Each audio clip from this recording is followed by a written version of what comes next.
here. Who's in charge, Randy? I don't know. You are. All right. You're Yeah. the chair. All right. You guys are live. Thank you.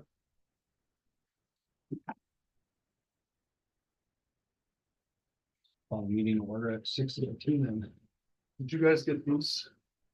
I've got it on my. Oh, okay. I did. What is it? The pack. Yeah. The police committee agenda thing? nope, I did not. Yeah, right, I just moved around to them.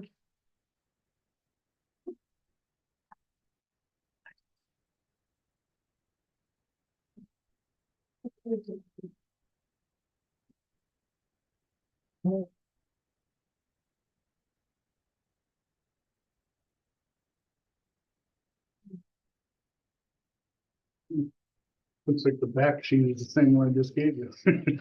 Okay. Killed 2 trees, that's all right. Come on, Jeff. Happens.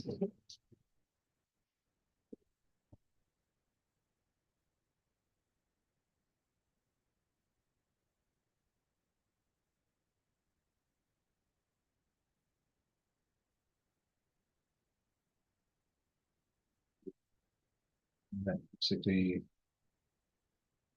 First up would be the approval of the October 30 public comments. No? Roll call. No. No? Nope. Yeah. Well, I'm just jumping all over the place. All right, Deek. Here. Miller. Here. Craig here. And Ford is here. All right. No public comments, and I get a motion to approve the October 24th, 2024 minutes. I'll make a motion. Second that. Do you need a second? Did you Second. All right. Minutes have been approved. Items of business, police report. Okay, so for November 2024, we had 21 police reports. And they were a variety of items. One abandoned boat, one personal protection order violation, 2 dogs running at large, different complaints, 3 school lockdown drills, 5 crashes, recovered 3 stolen guns, 2 for harassment, domestic assault, SISTA, LSW. 1 of those notices adulterated food or drink. Lady that was at one of the bars thinks that her drinks may have been spiked with a substance. 1 felony warrant arrest. That was from an individual that took a report almost a year ago. He was finally picked up in Benzie County, which is just south of Traverse City. Wow. So we had to make a road trip up there to pick him up and bring him back. And so the felony warrant was for resisting obstructing police. So we made the trip to go get him. For the month, there was 1,267 patrol miles, total of 32 traffic stops, 16 tickets issued. On the next page, there's should have been 16 traffic warnings, not the 14 that's listed. So it's 16 traffic warnings. 2 ordinance violation tickets. Again, that was for dogs running at large. So once we issue a ticket, we also do a police report to go with it. So that we can document what transpired a little more closely, along with some pictures. There was 3 ordinance violation warnings, 1 for the abandoned boat. And that goes back to, they didn't want to take care of it when it was tagged as abandoned, so then it got towed. Like abandoned? It was at the storage sheds there, behind the old Family Dollar. Okay. They're not allowed to store items there, because there's no primary residence. And it had been tagged and they didn't bother to come get it. In fact, it hadn't moved in about a year, so. But the owner went to Joe's Towing and claimed it, so. 1 commercial dumpster at a single family residence, that has finally been removed. So we're getting there on some items getting cleaned up and then some more items show up. So we'll keep working on that as a work in progress. So you're not allowed to have commercial dumpsters, or is there a time issue? Well, the commercial dumpster, yeah, there's a time limit. So say if somebody's remodeling their house, that's not an issue. But if you use the commercial dumpster as your primary dumpster, then that was a problem. Gotcha. We recently passed a property maintenance code here in the city that addressed. That addressed That's that, one of those issues. Yeah. Along with, there was no dead deer hanging in the front yard this year, so Not yet. I don't think there will be. Good. So, no issues at the polling election. The staff there took care of one individual that was wearing a hat for one of the candidates. He removed that. And working with the elementary, middle school, and the ECEC on getting 9 families to do Shop with a Hero, which is set for this Saturday in DeWitt. So I think we'll get those 9 families. What's involved with that is each child is given $100 gift certificate from Meyer. They're able to buy Christmas gifts for their families and then one for themselves. Great. And these are the ones that go to school that actually need the help. So How do they pick them? Just out of curiosity. usually the ones that they know are in like the food program. And they know their circumstances, reference to their financial situation. So it's based on their financial situation. Very good.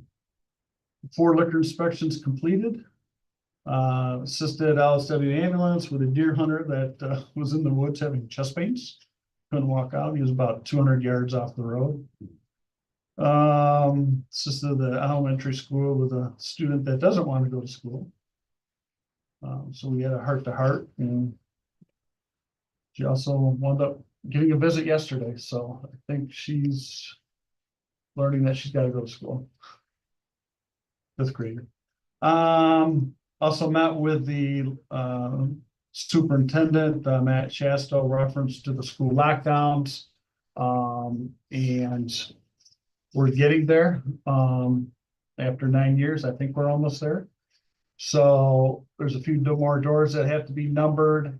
We're looking at also changing their family reunification centers or assistance center. The ones they had chosen are too close, because if something did happen, they would actually be like in the inner perimeter of where things are locked down. And then parents wouldn't be able to come in and out to get their kids. So talked with them, moving that assistance center out. So say if something happened at the elementary school, the kids at some point would either be bused to the middle school or the high school and vice versa. So we will get buses involved if that was to ever transpire. You mentioned that after 9 years, we're getting there, are we falling short and like an expectation, like where the school should be, like preparedness wise, or? Not a preparedness wise, more of it is the numbering of the doors, making sure that the doors are secure. So most of that's up. They got their camera system up and running now, which is good. Gotcha. And the only, once it does go into lockdown, the only ones that can get in are police, fire, EMS, principal, and superintendent. So even the teachers wouldn't even be able to get in once that goes into lockdown. Because now they have all the card readers on the doors. Yep. And so we have the card readers to get in. And once they push that button, they now have a PA system that locks it down, and so they are now in a lockdown. So that way the whole school is able to know that they're in a lockdown situation. So that has progressed. They've gotten money from grants to upgrade their security, which they've done. You know, now if you go in, that's why you have to go through 2 doors before you actually get to the office. So, you know, it's not bulletproof glass, but at least it gives them time to get the lockdown and go from there. It's difficult to get in there, like when I go to the school, but. Well, that's the way it's supposed to be. Yeah, no, it's good. Yeah. It's very good. So I assume it's 3 because of the 3 schools. elementary, middle and high school? And then also there's the ECEC. The high school I did last month. Or the month before that, so that's why there's only 3 lockdowns. So how often do they do those drills? I think it's 2 to 3 times a year, which is kind of fun. They still do the fire drill, and I couldn't tell you the last time they had a fire in a school, so, but they're still required to do them. So, but I think it's 3 times for lockdown drills, so they give me a call when it's time to do it, and we'll run through it, so. Is there anything that the city has to do to like make sure they're in compliance with like doing enough of them or anything like that, or is that more like state regulated? The state regulated, but then also if there's situations where I'm there for the lockdown and if a situation arises that they need to correct. That's why I then do a letter to each school as to what they need to correct. So, and unfortunately, you got the human factor, all of a sudden some teacher wants to leave the gym door open because it's hot up in the gym. Can't have it, so they're working on that, so. And that was the problem with Uvalde, teacher left the door propped open, and Yeah. then there was also some maintenance issues with that one, so. So during an event, what's the role of the city versus the county versus the state? Are you the lead or? So, yeah, so if there was a active shooter at one of our schools, I'd be the lead. Unfortunately, our closest backup here is about 13 to 15 minutes away. Unless there happens to be somebody in the area. So we know going in, our backup is a ways off. So our main goal, objective is we have to go hunt and seek that person down. And we also train the teachers and the staff to this too, is if there's people shot, wounded, we have to leave them until we find the threat and neutralize the threat. So once the threat is neutralized, then that's where a lot of this comes in. Again, is fire department will have their role, EMS. We actually have training once a year for all of Shiawassee County for the active shooter. So we practice that. We also practice with the fire and EMS. How many ambulances? If we have it, we're going to call a lot of ambulances. On any given day in Shiawassee County, there's probably only 7 to 8 ambulances in the whole county. So we're going to have to get resources from Ingham County, Clinton County, even maybe Livingston County, depending on how many ambulances we need. Are you deputized with the county? Yeah, So you can go outside the city and. correct. So that's no big deal then? No. Did it And used to be? no. I meant, say, a while back, I remember that the high school's outside the city. Right, and that, yeah, and that was due to the prior sheriff a long time ago, about 9 years, but ever since the new sheriffs, I'm deputized to go anywhere in the county. So, and even in that situation, even if there was an active shooter at the high school, whether the officer was deputized or not, they're still going because it's basically all call. So if there's any shooting in any school in Shiawassee County, it's an all call and all officers on duty will respond. So. And then when that happens, then you're gonna get a lot of the 3-letter agencies showing up as well, so. There's ATF and FBI and all of them will show up as well. Also did career day at the high school. My section was police, fire, and EMS, so I was there. We had the ambulance people there as well and discussed some careers in that type of aspect, and especially if they want to get on a full-time department where if they are full-time firefighter, paramedic, a lot of them only have to work 8 or 9 days a month. So then they can get a second job somewhere else. So, but a lot of them, are looking into public sector because they don't want to really do police work or EMS, that type of thing. So, but it was a career day and there was a bunch of different career people there for that. So, other than that, What are the dogs running at large? Just circle back to that. Like, I feel like I've been hearing growing concerns about that in town. yeah, that was a particular residence that the current wife whose ex-husband was living with them, for some reason kept allowing the dog to exit. So the owner of the dog has now received 2 citations for dogs running at large. The minimum is $100 fine plus court costs. So it's getting expensive. After the second ticket, we haven't had any calls on those dogs running loose. So hopefully that's taking care of the problem. How does that translate with like, animal control and you? I mean, who's got, Yeah, so animal What's that? control, the problem is Shiawassee County has nowhere to put them. Right now, Shiawassee County has to take the worst of the worst to Saginaw County. And they're only allowed a certain number of dogs per their contract, which I think might be like 9. So it's very limited on what they can do.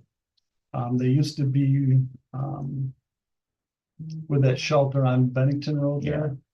And there was a falling out because they wanted more money. The sheriff's department said, we don't have more money. They wound up making arrangements with Saginaw County. So animal control is kind of limited on that aspect. So none of it can go to the Shiawassee Humane Society. Well, if an individual person would bring it there, yes. But if it's law enforcement or animal control, then that's not gonna happen. Thank Mhm. Any other questions? Make a motion to adjourn the meeting. No other questions?